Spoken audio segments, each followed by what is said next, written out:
야, 얘는 언제 죽냐? 병원의 중환자실, 군장성 출신 국회의원이 한 여군이 죽길 바라고 있습니다. 의식불명으로 누워있는 여군, 자신들이 저지른 비리를 알고 있는 여군 최은별이 빨리 죽길 바라고 있었죠. 야, 니네는 아직도 정리 안 하고 뭐 한 거냐 도대체? 내년에 선거 있는 거 알지? 그 전에 다 정리해야 한다. 이렇게 계속해서 비밀을 은폐하려던 부패한 군 출신 국회의원. 하지만 그들은 몰랐습니다. 10년 전 그날의 진실을 밝힐 사람이 움직이기 시작했다는 것을요. 국방부 의뢰로 미제 사건 재검토를 하던 707부대 출신 요원 정민호. 이들이 연루된 사건의 이상함을 눈치챘습니다. 여군 한 명은 의식불명, 한 명은 흔적도 없이 실종. 여전히 풀리지 않는 의문들. 정민호는 이 사건을 더욱 집요하게 파헤치는데요. 도대체 무슨 일이 일어나는 걸까요? 오늘의 이야기 지금 바로 시작하겠습니다. 그날 서류 한 장이 그의 책상에 떨어졌습니다. 정민호 씨는 그걸 보는 순간 심장이 멎는 줄 알았죠. 표지에는 단순 사고라는 글자가 선명했지만 그 안에 적힌 이름 하나가 그를 과거로 끌어당겼습니다. 최은별. 10년 만에 다시 마주한 그 이름 앞에서 민호 씨는 오랫동안 잊으려 애썼던 기억의 문을 다시 열어야 했습니다. 민호 씨는 요즘 민간 안보 컨설턴트로 일하고 있었습니다. 기업 보안 점검이나 위기 대응 매뉴얼 작성 같은 조용하고 평범한 업무였죠. 사무실은 작았지만 깔끔했고 그는 매일 같은 시간에 출근해서 같은 자리에 앉았습니다. 별다른 감정 없이 하루를 보냈어요. 그렇게 지내는 게 편했으니까요. 과거를 꺼내지 않아도 되니까요. 그런데 그날 오후 국방부에서 연락이 왔습니다. 정민호 선생님이시죠? 과거 707 특임대 작전 기록에 대한 재검증 작업이 필요합니다. 민간 전문가 자문을 구하고 싶습니다. 전화를 받은 민호 씨는 잠시 망설였습니다. 707. 그 이름만으로도 가슴이 답답해졌어요. 하지만 상대방은 정중했고 거절할 명분도 없었습니다. 그는 결국 승낙했습니다. 그저 서류 몇 장 검토하는 정도겠거니 생각했죠. 하지만 이틀 후 도착한 봉투를 뜯는 순간 그의 예상은 완전히 빗나갔습니다. 봉투 안에는 여러 문서가 들어있었습니다. 작전명, 참가 인원, 결과 보고서, 그리고 사건 요약본. 민호 씨는 천천히 페이지를 넘겼습니다. 익숙한 이름들이 보였어요. 함께 작전을 뛰었던 동료들. 어떤 이름은 반가웠고 어떤 이름은 가슴이 먹먹했습니다. 그리고 그중 하나가 민호 씨의 시선을 완전히 사로잡았습니다. 최은별 하사훈련 중 낙상사고로 인한 중상, 현재 의식불명 상태. 민호 씨는 숨이 막혔습니다. 은별이가 사고를 당했다니. 그것도 10년이 지난 지금 그는 아무것도 몰랐던 겁니다. 연락을 끊고 지낸 게 이렇게 오래됐나 싶었어요. 아니, 사실 그는 일부러 연락을 끊었습니다. 그 시절을 기억하고 싶지 않았으니까요. 민호 씨는 천천히 보고서를 읽어내려갔습니다. 문장 하나하나가 너무 매끄러웠어요. 마치 누군가 신경 써서 다듬은 것처럼요. 단순 낙상, 개인 부주의로 인한 실족, 특이사항 없음, 후송 조치 완료. 하지만 민호 씨는 알았습니다. 군대에서 이런 식으로 보고서를 쓸 때는 뭔가 숨기고 싶을 때라는 걸요. 특히 특이사항 없음이라는 표현은 정반대의 의미일 때가 많았습니다. 그는 봉투 안에 있던 다른 문서들도 꺼내 비교해봤습니다. 같은 시기에 작성된 다른 보고서들과 나란히 놓고 보니 확실히 달랐어요. 문체도 표현도 심지어 여백의 간격까지. 이건 원본이 아니었습니다. 누군가 이 보고서를 다시 썼어요. 그리고 원본은 사라졌죠. 민호 씨는 책상 서랍 깊숙한 곳에서 오래된 외장하드를 꺼냈습니다. 10년 전 그가 특수부대에서 일할 때 남겨둔 자료들이 담긴 하드였죠.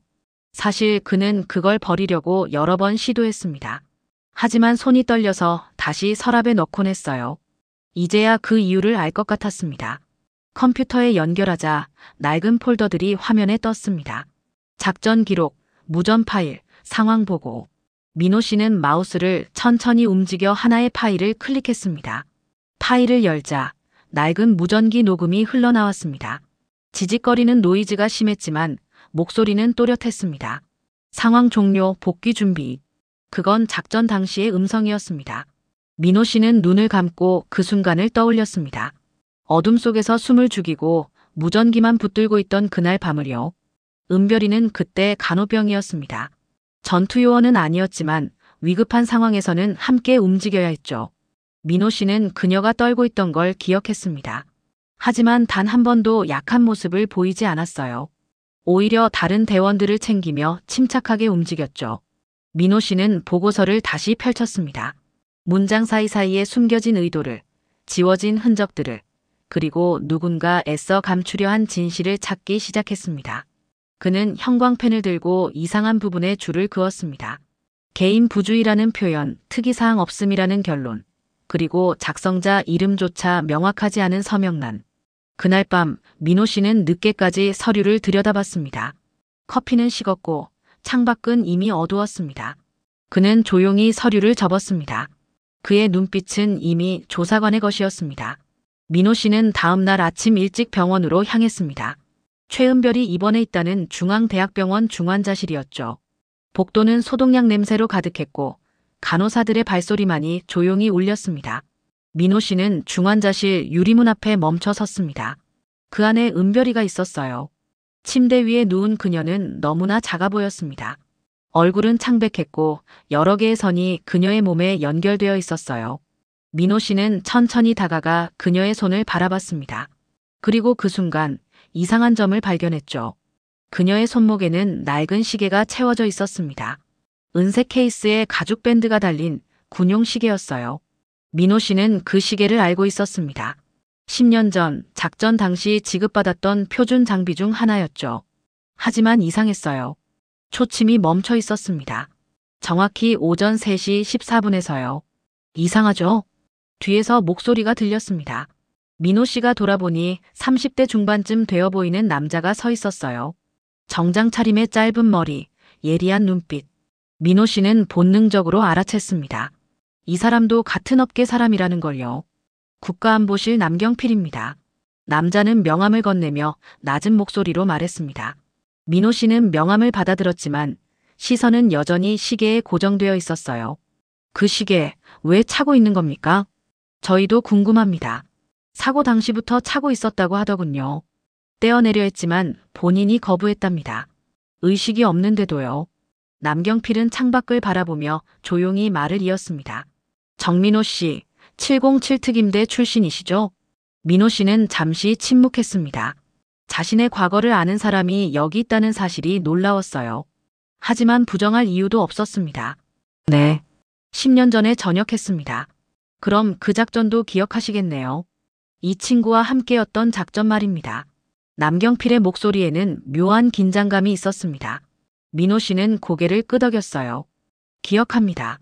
하지만 왜 그걸 물으십니까? 그 작전 단순하지 않았습니다. 남경필은 짧게 말하고는 복도 쪽으로 걸어갔습니다. 민호 씨는 그를 따라 나왔어요. 복도 끝 창가에서 남경필이 다시 입을 열었습니다. 보고서는 보셨을 겁니다. 하지만 그게 전부가 아니에요. 누군가 의도적으로 내용을 수정했습니다. 그리고 원본은 사라졌죠. 왜 저한테 이런 얘기를 하십니까? 당신이 진실을 찾고 있으니까요. 그리고 저도 마찬가지입니다. 남경필은 그렇게 말하고는 복도를 떠났습니다. 민호 씨는 한동안 그 자리에 서 있었어요. 머릿속이 복잡했습니다. 보고서 조작 멈춘 시계, 그리고 남경필의 의미심장한 말. 모든 게 하나로 연결되고 있었지만 아직 그림이 완성되지는 않았어요. 그날 저녁 민호 씨는 숙소로 돌아왔습니다. 그는 외장하드를 다시 꺼내 무전 파일들을 하나씩 열기 시작했어요. 노이즈가 심한 파일들이 대부분이었지만 그는 포기하지 않았습니다. 특수부대에서 배운 기술 중 하나가 음성 복원이었으니까요. 1시간쯤 지났을까요? 민호 씨는 파일 하나에서 미세한 목소리를 감지했습니다. 노이즈를 제거하고 주파수를 조정하고 음량을 높이자 문장이 들렸어요. 보고서는 절대 공개하지 마. 그건 분명 작전 당시의 목소리였습니다. 하지만 누구의 목소리인지는 알 수 없었어요. 민호 씨는 파일을 계속 돌렸습니다. 그리고 마지막 부분에서 희미하게 한 단어가 흘러나왔습니다. 서아. 민호 씨는 숨을 멈췄습니다. 서아. 그 이름은 그에게도 낯설지 않았어요. 하지만 어디서 들었는지, 누구였는지는 기억나지 않았습니다. 그는 노트에 그 이름을 적었어요. 그리고 천천히 중얼거렸습니다. 서아. 대체 누구지? 무전 끝자락 노이즈 속에 묻혀있던 그 이름이 이제 모든 의문의 중심에 서 있었습니다. 민호 씨가 조사를 시작했다는 소식은 빠르게 퍼졌습니다. 국방부 내부에서 소문이 돌기 시작했고 그 소문은 곧 국회까지 도달했어요. 국방위원회 소속 오상규 의원의 귀에까지 말이죠. 오상규는 50대 중반의 베테랑 정치인이었습니다. 삼선 의원회, 군 출신 경력으로 국방 분야에서는 영향력 있는 인물이었죠. 그는 자신의 집무실에서 보좌관이 건넨 보고서를 읽고 있었어요. 보고서에는 정민호라는 이름과 707 특임대 작전 제조사라는 문구가 선명했습니다. 이 사람 어디까지 알고 있나? 오상규는 보좌관에게 물었습니다. 보좌관은 조심스럽게 대답했어요. 아직 표면적인 내용만 파악한 것으로 보입니다.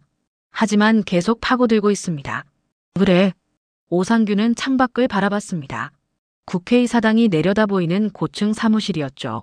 그는 잠시 생각에 잠겼다가 휴대폰을 들었습니다. 전화기 너머로 익숙한 목소리가 들렸어요.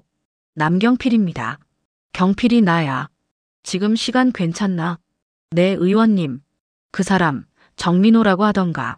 더 이상 움직이지 않게 하게. 조용히. 전화는 짧게 끊겼습니다. 오상규는 휴대폰을 내려놓고 다시 서류를 집어들었어요. 그의 표정은 차갑고 단호했습니다. 한편 방위사업연구소의 한 사무실에서는 또 다른 움직임이 있었습니다. 백성진 중령이 부하 장교를 불러 지시를 내리고 있었어요. 10년 전 작전 관련 문서 전부 폐기하게. 네. 하지만 중령님, 그건 공식 기록인데. 명령이야. 이유는 묻지 말고. 백성진은 40대 초반의 장교였습니다. 군 생활 20년 차, 방위사업 분야에서 승승장구해온 인물이었죠. 하지만 지금 그의 얼굴에는 초조함이 역력했어요. 그는 창밖을 바라보며 중얼거렸습니다. 왜 지금 이 일이 다시 수면 위로 올라오는 거야? 부하 장교가 나간 뒤 백성진은 서랍에서 낡은 파일 하나를 꺼냈습니다. 표지에는 극비라는 도장이 찍혀 있었어요. 그는 파일을 열어 내용을 확인했습니다. 그 안에는 10년 전 작전의 진짜 기록이 담겨 있었죠. 그는 한숨을 쉬고는 파일을 파쇄기에 넣었습니다. 기계음이 울리며 서류가 갈기갈기 찢어졌어요. 같은 시각 민호 씨는 자신의 차 안에 앉아 있었습니다. 그는 방금 국방부 자료실을 다녀온 참이었어요. 자료실에서 추가 문서를 요청했지만 담당자는 난처한 표정으로 말했습니다. 죄송합니다. 해당 문서는 현재 열람이 제한되어 있습니다. 왜죠? 어제까지만 해도 가능했는데요. 상부 지시입니다. 더 이상은 저도 어쩔 수 없습니다. 민호 씨는 뭔가 이상하다고 느꼈습니다. 누군가 자신의 움직임을 알고 있고 방해하고 있다는 걸 직감했어요. 그는 차에 시동을 걸고 출발했습니다. 백미러를 통해 뒤를 확인하던 그는 이상한 점을 발견했죠. 검은색 세단 한 대가 계속 그의 뒤를 따라오고 있었습니다. 민호 씨는 시험 삼아 방향을 바꿔봤어요. 오른쪽으로 꺾고 다시 좌회전하고 골목길로 들어갔습니다. 하지만 그 차는 여전히 뒤에 있었어요. 민호 씨는 편의점 앞에 차를 세웠습니다. 백미러로 뒤를 보니 검은 세단도 멈춰 섰어요. 거리를 두고 주차한 채 움직이지 않았습니다. 민호 씨는 차에서 내려 편의점으로 들어갔어요. 그리고 창문 너머로 그 차를 지켜봤습니다. 운전석에는 정장을 입은 남자가 앉아 있었습니다. 선글라스를 쓰고 있어서 얼굴은 잘 보이지 않았지만 분명 자신을 감시하고 있다는 걸 알 수 있었어요. 민호 씨는 휴대폰을 꺼내 그 차량 번호를 찍었습니다. 그리고 편의점을 나와 다시 차에 올랐어요. 검은 세단은 여전히 그 자리에 있었습니다. 민호 씨가 출발하자 그 차도 천천히 움직이기 시작했죠. 집으로 돌아온 민호 씨는 노트북을 켰습니다. 차량 번호를 검색해보니 정부 등록 차량이었어요. 소속은 나오지 않았지만 민호 씨는 충분히 짐작할 수 있었습니다. 누군가 공식적으로 자신을 감시하고 있다는 것을요. 그날 밤 민호 씨는 잠을 이루지 못했습니다. 창밖을 내다보니 아파트 입구 쪽에 똑같은 검은 세단이 주차되어 있었어요. 누군가 지켜보고 있었습니다. 조용하게 하지만 확실하게. 그때 민호 씨의 휴대폰이 진동했습니다. 문자 메시지였어요. 발신자는 알 수 없음이었고 내용은 단 한 줄이었습니다. 그녀의 시계 안에 답이 있습니다. 민호 씨는 화면을 응시했습니다. 시계. 은별이의 손목 시계. 멈춰있던 그 시계 속에 뭔가 숨겨져 있다는 뜻일까요? 그는 다시 병원으로 가야 한다는 걸 직감했습니다. 며칠 후 민호 씨에게 공식 통보가 왔습니다.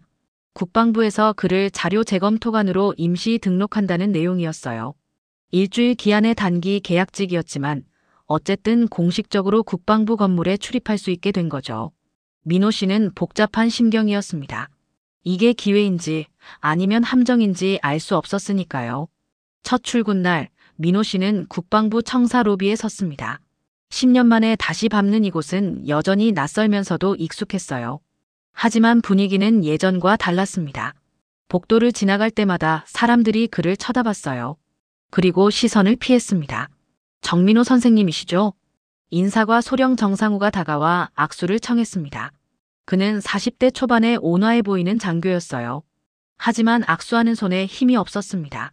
자리는 3층 자료실 옆 사무실입니다. 필요한 문서는 요청하시면 제공해드리겠습니다. 감사합니다. 그런데 정상우는 주변을 살피더니 목소리를 낮췄습니다. 조심하세요. 네, 그냥 조심하시라는 말씀입니다. 정상우는 그 말만 남기고 빠르게 자리를 떠났습니다. 민호 씨는 그의 뒷모습을 바라보며 불안함을 느꼈어요. 뭔가 단단히 잘못되어 있다는 걸 직감했습니다. 사무실에 도착한 민호 씨는 책상 위에 쌓여있는 자료들을 확인했습니다. 작전 보고서, 인원 명단, 장비 목록, 모두 공식 문서들이었어요. 하지만 그는 알고 있었습니다. 진짜 중요한 건 이런 공식 문서에 없다는 걸요. 점심시간이 되자 민호 씨는 구내 식당으로 향했습니다. 식판을 들고 자리를 찾는데 이상한 점을 발견했어요. 사람들이 그가 다가가면 자리를 피했습니다. 대화하던 사람들도 입을 다물었죠. 민호 씨는 결국 구석자리에 혼자 앉아 식사를 했습니다. 식사를 마치고 복도를 걷는데 남경필이 나타났습니다. 그는 민호 씨를 빈 회의실로 이끌었어요. 적응은 되십니까? 다들 저를 피하던데요. 당연하죠.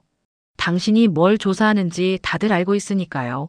남경필은 서류 봉투 하나를 꺼냈습니다. 그리고 조심스럽게 민호 씨에게 건넸어요. 이거 비공식적으로 입수한 겁니다. 삭제된 보고서의 일부입니다. 민호 씨는 봉투를 열었습니다. 안에는 몇 장의 복사본이 들어있었어요. 문서는 상당 부분 검게 칠해져 있었지만 몇몇 문장은 읽을 수 있었습니다. 작전 참가 인원 정민호 중위, 최은별 하사, 그리고 그 다음 이름은 지워져 있었습니다. 하지만 희미하게 글자가 보였어요. 민호 씨는 종이를 빛에 비춰봤습니다. 그러자 흐릿하게 이름이 떠올랐죠. 정보중대 대위 윤서아. 민호 씨는 숨을 멈췄습니다. 윤서아. 무전기에서 들었던 그 이름이었어요. 그는 남경필을 바라봤습니다. 이 사람, 윤서아가 누굽니까? 공식 기록에는 작전 중 실종된 인물로 되어 있습니다. 실종? 네. 10년 전 그 작전에서 행방불명됐다고요. 시신도 못 찾았다고 합니다. 민호 씨는 문서를 다시 들여다봤습니다. 윤서아라는 이름 옆에는 작은 메모가 붙어 있었어요. 정보 유출 혐의로 조사 중이라는 문구였습니다. 정보 유출? 그게 공식적인 이유입니다. 하지만 남경필은 말을 멈췄습니다. 그리고 창밖을 바라봤어요. 하지만 뭔가 이상합니다. 실종된 사람의 기록이 왜 이렇게 철저히 지워졌을까요? 그냥 죽었다면 순직 처리하면 그만인데 말이죠. 민호 씨는 고개를 끄덕였습니다. 남경필의 말이 맞았어요. 뭔가 숨겨진 이유가 있었습니다. 남 요원님, 왜 저를 돕는 겁니까? 남경필은 잠시 침묵했습니다. 그리고 천천히 입을 열었어요. 저도 군인이었습니다. 그리고 그 작전에 대해 들은 적이 있어요. 뭔가 잘못됐다는 걸 알고 있습니다. 하지만 제 위치에서는 직접 움직일 수 없어요. 그래서 저를 이용하시는 건가요? 이용이라고 생각하셔도 좋습니다. 하지만 진실은 밝혀져야 합니다. 남경필은 그렇게 말하고 회의실을 나갔습니다. 민호 씨는 혼자 남아 문서를 다시 읽었어요. 윤서아라는 이름을 손가락으로 따라가며 그는 중얼거렸습니다. 정보 유출 혐의, 실종, 그리고 기록 삭제. 모든 게 연결되고 있었습니다. 하지만 아직 퍼즐 조각이 부족했어요. 민호 씨는 문서 복사본을 조심스럽게 접어 주머니에 넣었습니다. 그리고 사무실로 돌아가 컴퓨터를 켰어요.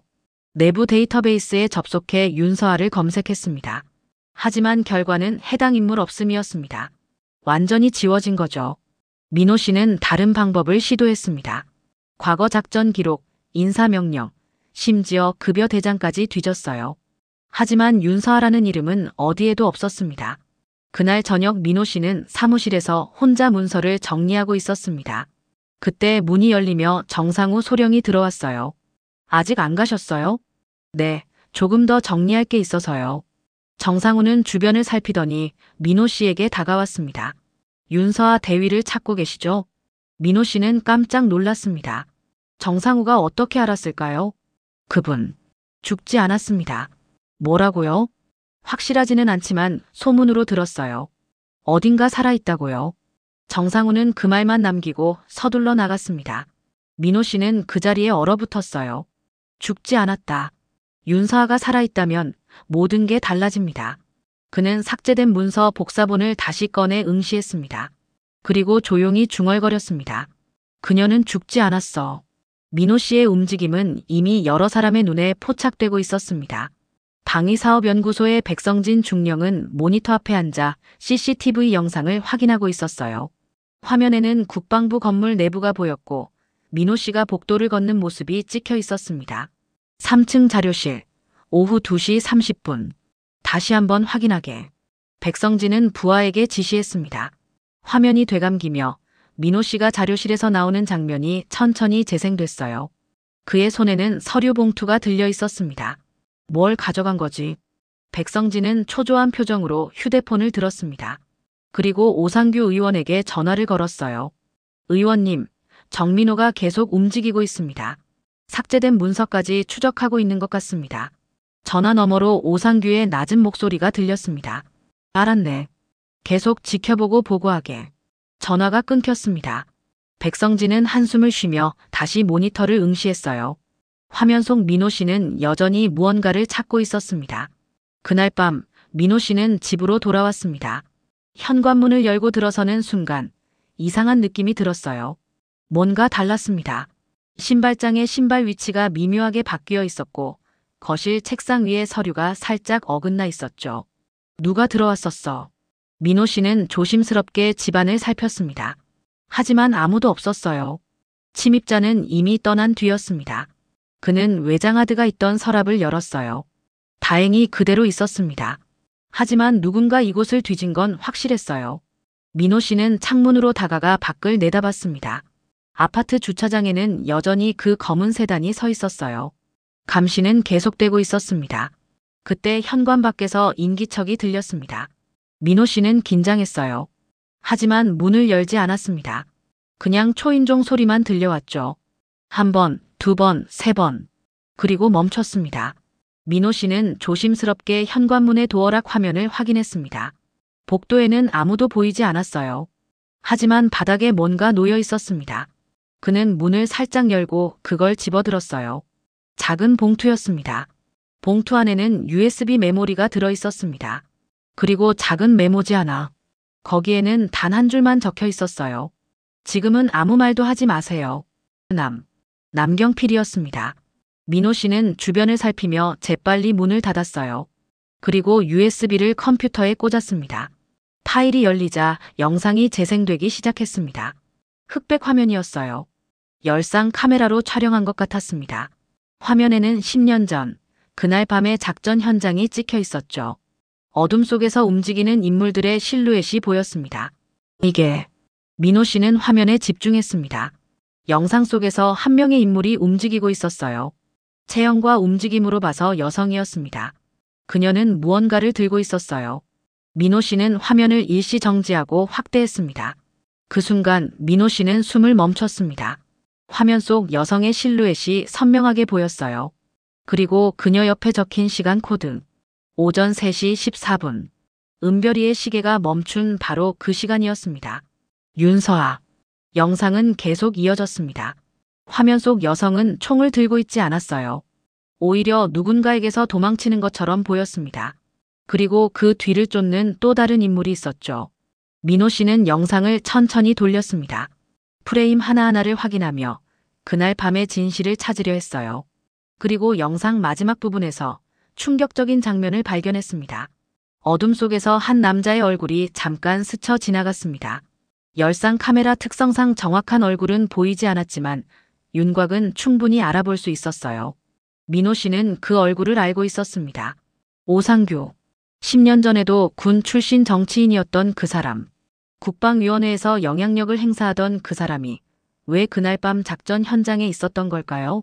민호 씨는 영상을 다시 처음부터 재생했습니다. 이번에는 모든 디테일을 놓치지 않으려 했어요.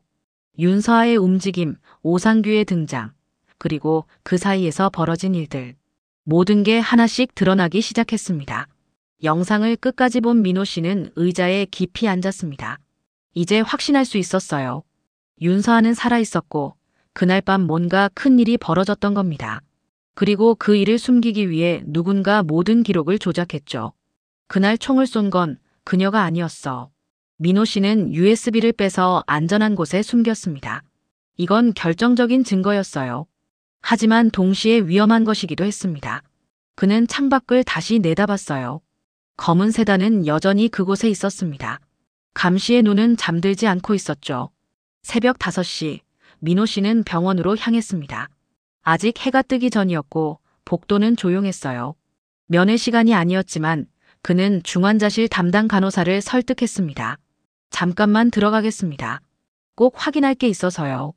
간호사는 망설이다가 고개를 끄덕였습니다. 민호 씨는 조심스럽게 중환자실 문을 열었어요. 은별이는 여전히 침대에 누워 있었습니다. 생명 유지 장치의 규칙적인 소리만이 들렸죠. 민호 씨는 그녀의 침대 옆으로 다가갔습니다. 그리고 그녀의 손목에 채워진 시계를 바라봤어요. 멈춰있는 시계. 오전 3시 14분. 그 안에 답이 있다는 익명의 문자 메시지가 떠올랐습니다. 미안해, 은별아. 민호 씨는 조심스럽게 시계 밴드를 풀었습니다. 시계를 손에 쥐자 생각보다 무게감이 있었어요. 뭔가 들어있는 것 같았습니다. 그는 주머니에서 작은 드라이버를 꺼냈어요. 시계 뒷면의 나사를 천천히 돌렸습니다. 케이스가 열리자 내부가 드러났습니다. 시계 부품들 사이에 작은 물체가 보였어요. 민호 씨는 숨을 죽이고 그것을 꺼냈습니다. 마이크로 SD 카드였습니다. 손톱만 한 크기의 메모리 칩이 시계 안에 숨겨져 있었던 거죠. 민호 씨는 시계를 다시 조립해 은별이의 손목에 채웠습니다. 그리고 메모리 칩을 주머니에 넣고 병실을 나왔어요. 심장이 빠르게 뛰었습니다. 이게 진짜 증거일까요? 집으로 돌아온 민호 씨는 노트북에 메모리 칩을 삽입했습니다. 파일이 하나 있었어요. 음성 파일이었습니다. 그는 재생 버튼을 눌렀습니다. 처음에는 노이즈만 들렸습니다. 하지만 곧 여성의 목소리가 흘러나왔어요. 떨리는 목소리였지만 또렷했습니다. 이 녹음을 듣고 있다면 제가 실패했다는 뜻입니다. 저는 윤서아 대위입니다. 지금부터 하는 말은 모두 진실입니다. 민호 씨는 숨을 멈췄습니다. 윤서아. 10년 전 실종됐다는 그 사람의 목소리였습니다. 보고서는 위조됐습니다. 제가 정보를 유출했다는 건 거짓입니다. 진짜 범인은 따로 있어요. 오상규 당시 예비역 대령이 작전 정보를 적에게 팔았습니다. 저는 그 증거를 확보했고 보고하려 했습니다. 녹음은 계속 이어졌습니다. 하지만 그날 밤 모든 게 뒤바뀌었습니다. 오 대령이 직접 작전 현장에 나타났어요. 그는 저를 제거하려 했습니다. 저는 도망쳤고 은별이가 저를 숨겨줬습니다. 하지만 추적은 계속됐죠. 민호 씨는 화면을 응시했습니다. 모든 퍼즐이 맞춰지고 있었어요. 대위는 명령을 거부했다는 보고서. 그것도 조작입니다. 저는 명령을 따랐어요. 하지만 그 명령 자체가 함정이었습니다. 오 대령이 자신의 범죄를 덮기 위해 저를 희생양으로 만든 겁니다. 윤서아의 목소리가 잠시 멈췄습니다. 그리고 다시 이어졌어요. 은별아, 이걸 듣고 있다면 미안해. 내가 나를 도와줬기 때문에 위험해졌어. 이 시계를 잘 간직해줘. 언젠가 누군가 진실을 찾을 거야. 그때 이게 증거가 될 거야. 녹음이 끝났습니다. 민호 씨는 의자에 깊이 앉았어요. 모든 게 명확해졌습니다. 윤서아는 범인이 아니었어요. 오히려 진실을 밝히려다 희생당한 거였습니다. 민호 씨는 즉시 파일을 복사했습니다. 그리고 국방부 내부 서버에 접속했어요. 익명 계정으로 업로드를 시작했습니다. 진실을 세상에 알릴 때가 왔습니다. 업로드 진행률이 올라갔습니다. 30%, 50%, 80%. 거의 다 됐어요. 민호 씨는 긴장한 채 화면을 지켜봤습니다. 그때였습니다. 갑자기 화면이 깜빡였어요. 그리고 경보음이 울렸습니다. 빨간 글씨로 메시지가 떴죠. 접근 거부. 관리자 권한으로 삭제를 시작합니다. 민호 씨는 당황했습니다. 누군가 실시간으로 감시하고 있었던 거예요. 그는 재빨리 업로드를 중단하고 접속을 끊었습니다. 하지만 이미 늦었을 수도 있었어요. 그의 휴대폰이 울렸습니다. 문자였어요. 발신자는 알 수 없음. 내용은 단 한 줄이었습니다. 당신의 위치는 파악됐습니다. 조심하세요. 민호 씨는 창밖을 내다봤습니다. 검은 세단이 아파트 앞에 멈춰 서고 있었어요. 그리고 차에서 2명의 남자가 내렸습니다. 그들은 건물 입구로 걸어가고 있었죠. 민호 씨는 재빨리 노트북을 끄고 메모리 칩을 빼냈습니다. 그리고 안전한 곳에 숨겼어요. 현관문 쪽에서 소리가 들렸습니다. 누군가 다가오고 있었어요. 현관문을 두드리는 소리가 멈췄습니다. 민호 씨는 숨을 죽이고 기다렸어요. 하지만 아무 일도 일어나지 않았습니다. 그들은 그냥 떠난 걸까요? 아니면 다른 방법을 찾는 걸까요? 1시간쯤 지났을 때 민호 씨의 이메일에 새 메일이 도착했습니다. 발신자는 남경필이었어요. 제목은 단 3글자. 그날의 진실이었습니다. 민호 씨는 조심스럽게 메일을 열었습니다. 본문에는 짧은 메시지와 함께 음성 파일이 첨부되어 있었어요. 정민호 씨, 이걸 받을 때쯤이면 저는 이미 자리를 옮긴 뒤일 겁니다. 더 이상 그들의 명령을 따를 수 없습니다. 이 파일에 모든 진실이 담겨 있습니다. 부디 세상에 알려주세요. 남경필. 민호 씨는 음성 파일을 재생했습니다. 윤서아의 목소리가 다시 흘러나왔어요. 하지만 이번에는 더 긴 내용이었습니다. 나는 명령을 거부하지 않았습니다. 오히려 명령을 충실히 따랐어요. 하지만 그 명령 자체가 거짓이었습니다. 오상규 대령은 작전 정보를 적에게 팔았고 그 증거를 제가 발견했습니다. 윤서아의 목소리는 떨리고 있었습니다. 그날 밤 저는 보고서를 작성했어요. 증거와 함께 상부에 보고하려 했죠. 하지만 오 대령이 먼저 움직였습니다. 그는 저를 반역자로 만들어버렸어요. 정보 유출 혐의를 씌우고 작전 실패의 책임을 저에게 돌렸습니다. 녹음이 잠시 멈췄다가 다시 이어졌습니다. 가장 힘들었던 건 아무도 믿어주지 않는다는 거였어요. 제 말을 들어주는 사람이 없었습니다. 오히려 저를 의심했죠. 그래서 저는 선택했습니다. 모든 죄를 뒤집어쓰고 사라지기로요. 민호 씨는 눈을 감았습니다. 윤서아가 겪었을 고통이 느껴졌어요. 은별이와 민호중이를 위험하게 만들고 싶지 않았습니다. 그들이 저 때문에 피해를 입는 걸 원하지 않았어요. 그래서 침묵했습니다. 제가 사라지면 모든 게 끝날 거라고 생각했죠. 윤서아의 목소리가 점점 작아졌습니다. 하지만 틀렸어요. 은별이가 다쳤습니다. 제 침묵이 그녀를 지키지 못했어요. 이 녹음을 남기는 이유는 언젠가 누군가 진실을 밝혀주길 바라기 때문입니다. 저는 비겁한 침묵이 아니라 누군가를 살리기 위한 선택을 했습니다. 부디 이해해 주세요. 녹음이 끝났습니다. 민호 씨는 한동안 말없이 앉아 있었어요. 윤서아는 배신자가 아니었습니다. 희생자였어요. 그리고 그 희생은 헛되지 않았습니다. 다음 날 아침 뉴스가 터졌습니다. 방위사업연구소의 백성진 중령이 긴급 체포됐다는 소식이었어요. 혐의는 공문서 위조와 증거 인멸이었습니다. 민호 씨는 TV 화면을 지켜봤습니다. 백성진은 수갑을 찬 채 고개를 숙이고 있었어요. 기자들의 플래시가 터졌고 질문이 쏟아졌습니다.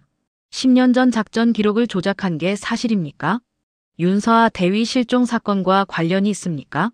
백성진은 아무 대답도 하지 않았습니다. 하지만 그의 표정이 모든 걸 말해주고 있었어요. 체제의 균열이 시작된 겁니다. 민호 씨는 휴대폰을 들었습니다. 남경필에게 문자를 보냈어요. 고맙습니다. 당신의 용기가 진실을 밝혔습니다. 답장은 금방 왔습니다. 아닙니다. 당신이 포기하지 않았기 때문입니다. 아직 끝나지 않았어요. 오상규를 반드시 법정에 세워야 합니다. 민호 씨는 고개를 끄덕였습니다. 맞습니다. 아직 끝나지 않았어요. 진짜 범인은 여전히 자유로웠으니까요. 그날 오후 민호 씨는 다시 병원으로 향했습니다. 은별이를 만나러 가는 길이었어요. 중환자실 복도에 서서 그는 유리문 너머 그녀를 바라봤습니다. 그때였습니다. 은별이의 손가락이 미세하게 움직였어요. 민호 씨는 눈을 크게 떴습니다. 간호사를 급히 불렀죠. 저기 손가락이 움직였어요. 간호사가 달려와 은별이의 상태를 확인했습니다. 그리고 놀란 표정으로 말했어요. 의식이 돌아오고 있습니다. 곧 깨어날 수 있을 것 같아요. 민호 씨는 가슴이 벅차올랐습니다. 10년 만에 은별이가 돌아오고 있었어요. 그녀가 깨어나면 그날의 진실을 직접 증언할 수 있을 겁니다. 창밖으로 햇살이 쏟아졌습니다. 긴 어둠이 끝나고 빛이 들어오고 있었어요. 민호 씨는 은별이의 손을 바라보며 조용히 중얼거렸습니다. 조금만 더 기다려줘. 곧 모든 게 밝혀질 거야. 사흘 후 아침 햇살이 병실 창문으로 쏟아져 들어왔습니다. 민호 씨는 은별이의 침대 옆에 앉아 있었어요. 밤새 그 자리를 지켰습니다. 의사는 어제 말했어요. 오늘 의식이 완전히 돌아올 거라고요. 창밖으로 새들이 지저귀는 소리가 들렸습니다. 봄이 오고 있었어요. 긴 겨울이 지나고 따뜻한 계절이 다가오고 있었죠. 민호 씨는 은별이의 손을 바라봤습니다. 손목시계는 여전히 그 자리에 있었어요. 오전 3시 14분에 멈춰 있는 채로요. 오전 9시쯤 은별이의 눈꺼풀이 떨렸습니다. 민호 씨는 몸을 앞으로 기울였어요. 그리고 천천히, 아주 천천히 그녀가 눈을 떴습니다. 민호 씨는 숨을 죽였습니다. 은별아. 은별이는 초점 없는 눈으로 주변을 둘러봤습니다. 천장, 커튼, 의료 장비들. 낯선 풍경이었어요. 그리고 옆에 앉아 있는 민호 씨를 발견했습니다. 입술이 미세하게 움직였죠. 민호. 오빠. 목소리는 작고 떨렸지만 분명했습니다. 민호 씨는 눈시울이 뜨거워졌어요. 10년 만에 듣는 그녀의 목소리였습니다. 응, 나야. 돌아와줘서 고마워. 은별이는 천천히 고개를 끄덕였습니다. 그리고 자신의 손목을 내려다봤어요. 시계가 여전히 거기 있었습니다. 낡고 오래됐지만 그대로였어요. 시계. 지켰어요. 알아. 내 덕분에 진실을 찾을 수 있었어. 은별이는 눈물을 흘렸습니다. 10년 동안 간직했던 비밀이 마침내 풀린 거예요. 그 무거운 짐을 이제 내려놓을 수 있게 됐습니다. 민호 씨는 그녀의 손을 잡아주었습니다. 그날 대위님은 울고 있었어요. 은별이가 떨리는 목소리로 말했습니다. 총을 들었지만 쏘지 않았어요. 오히려 우리를 지키려 했죠. 저한테 이 시계를 주면서 말씀하셨어요. 언젠가 누군가 진실을 찾을 거라고. 그때까지 잘 간직하라고요. 민호 씨는 고개를 숙였습니다. 윤서아가 마지막 순간까지 동료들을 생각했다는 게 가슴 아팠어요. 대위님은 명령을 거부한 게 아니었어요. 인간으로 남기를 선택한 거였죠. 은별이의 증언은 결정적이었습니다. 그날 오후 검찰이 움직였습니다. 오상규 의원의 사무실이 압수수색을 받았어요. 10년 전 작전 관련 기록들이 발견됐고 정보 거래의 증거가 드러났습니다. 저녁 뉴스는 온통 이 사건으로 뜨거웠습니다. 오상규 국회의원 10년 전 군사기밀 유출 혐의로 긴급 체포. 윤서아 전 대위 무혐의 판명. 명예회복 수순. 최은별 하사 증언으로 사건 재조명. 민호 씨는 TV를 끄고 창밖을 바라봤습니다. 진실은 결국 드러났어요. 10년이 걸렸지만 정의는 실현됐습니다. 며칠 후 민호 씨는 국방부에서 공식 서류 봉투를 받았습니다. 윤서아 대위의 명예회복 결정문이었어요. 그녀의 이름이 다시 복원됐고 순직 군인으로 인정받았습니다. 민호 씨는 서류를 들고 병원으로 향했습니다. 은별이에게 보여주고 싶었어요. 복도를 걸으며 그는 지난 시간들을 떠올렸습니다. 처음 보고서를 받았던 날부터 은별이를 다시 만난 날, 그리고 진실을 찾아가던 모든 순간들이요. 병실에 들어서자 은별이는 창가에 앉아 있었습니다. 재활 치료 덕분에 조금씩 움직일 수 있게 됐죠. 햇살이 그녀를 비추고 있었어요. 은별아, 이것 봐. 민호 씨가 서류를 건넸습니다. 은별이는 천천히 읽어 내려갔어요.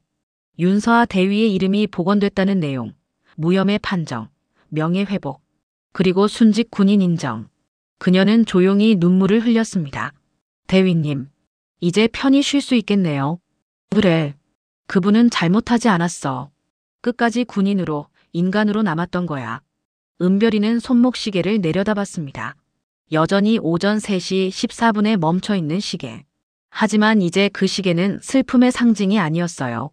용기와 희생의 증거였습니다. 오빠, 이제 시계를 고쳐도 될까요?